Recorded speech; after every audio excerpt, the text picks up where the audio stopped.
মুরগির মাংস ভুনা রান্না হয়তোবা অনেকের কাছে এটা কঠিন হতে পারে, আবার অনেকের কাছে অনেক ইজি। আজকে আমার এই রান্নার রেসিপিটা ফলো করে একবার রান্না করে দেখেন, যে কাউকে খাওয়াবেন আপনার ফ্যান হয়ে যাবে। চলেন তাহলে রেসিপিতে যাওয়া যাক। হ্যাঁ, প্রথম দিকে আমি মুরগির মাংসটা সুন্দর মতো ক্লিন করে নেব।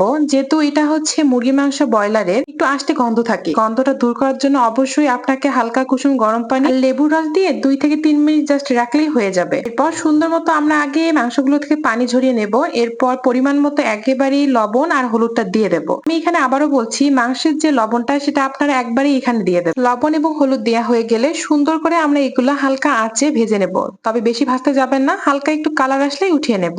এরপর আমরা এখানে তেল দিয়ে আমাদের আগে থেকে কেটে রাখা পেঁয়াজ কুচি দেব, আর পেঁয়াজটা একদম নরম হয়ে যাওয়া পর্যন্ত আমরা একটু ভেজে নেব। এরপর এখানে আমরা পরিমাণ মতো আদা বাটা, রসুন বাটা, এরপর এখানে আমরা গোটা গরম মশলা দিয়ে কিছুক্ষণ কষিয়ে নেব।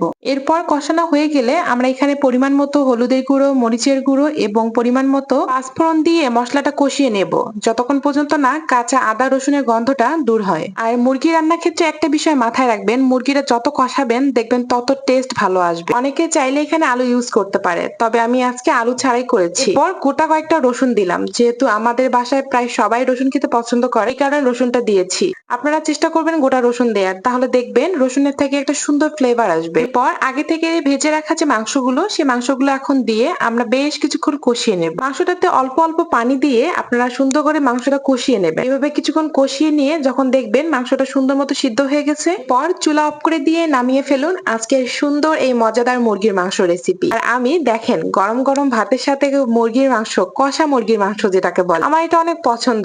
আর রসুন আমি সবসময় আমার প্লেটে রাখি, কারণ আমি রসুন অনেক পছন্দ করি এবং আমার বাসার মানুষও সবাই রসুন পছন্দ করে। আজকের এই রান্নাটা আপনাদের কেমন লেগেছে একটু সবাই কমেন্ট করে জানাবেন। ইনশাআল্লাহ নতুন কোনো ভিডিওতে আপনাদের সাথে আবার দেখা হবে। পর্যন্তই সবাই ভালো থাকবেন, সুস্থ থাকবেন। আজকে এই পর্যন্তই। আল্লাহ হাফেজ। আসসালামু আলাইকুম।